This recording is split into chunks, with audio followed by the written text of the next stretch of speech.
آج کے دور میں جب ہم نماز پڑھتے ہیں، وضو کرتے ہیں یا روزہ رکھتے ہیں یا کوئی اور کام کرتے ہیں تو کیا ہم اس کو ٹھیک ویسا ہی ادا کرتے ہیں جیسا کہ اس کے کرنے کا حکم دیا گیا ہے؟ یعنی جب ہم نماز میں نیت باندھتے ہیں، رکوع سجدہ کرتے ہیں، قرات کرتے ہیں تو کیا ہمیں پتہ ہوتا ہے کہ ہم کہاں غلط ہے اور کہاں صحیح ہے؟ نہیں، ہم میں سے بہت سے لوگوں کو اس کا اندازہ نہیں ہوتا۔ اس لیے علم کا حاصل کرنا ہر مسلمان پر فرض ہے، جیسا کہ رسول اللہ صلی اللہ علیہ وسلم نے فرمایا ہے۔ اس سے پتہ چلتا ہے کہ علم یہ کوئی ایک اختیاری کام نہیں ہے بلکہ ہر مسلمان پر فرض ہے۔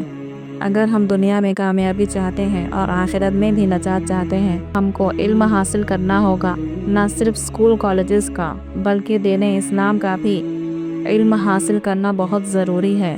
ہمیں اتنا علم تو ضرور رکھنا چاہیے کہ جس کے ذریعے ہم اپنے خود کی نماز، روزہ، زکوٰۃ اور اپنے خود کے مسائل کو حل کر سکیں۔ جو شخص دین کے راستے پر چلتا ہے، اللہ اس کے لیے جنت کا راستہ آسان کر دیتے ہیں۔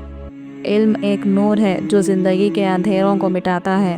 علم سے انسان کے سوچنے سمجھنے کا انداز بدلتا ہے۔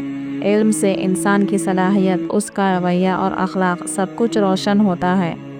تو یہ رہا دین اسلام پر چلنے کا چھٹا قدم، علم حاصل کرنا، چاہے مشکل ہو، چاہے وقت کم ہو، لیکن ہر روز کچھ نیا سیکھنے کی کوشش ضرور کریں، کیونکہ علم کے بغیر عبادت پوری نہیں ہوتی اور نہ زندگی کے فیصلے صحیح ہوتے ہیں۔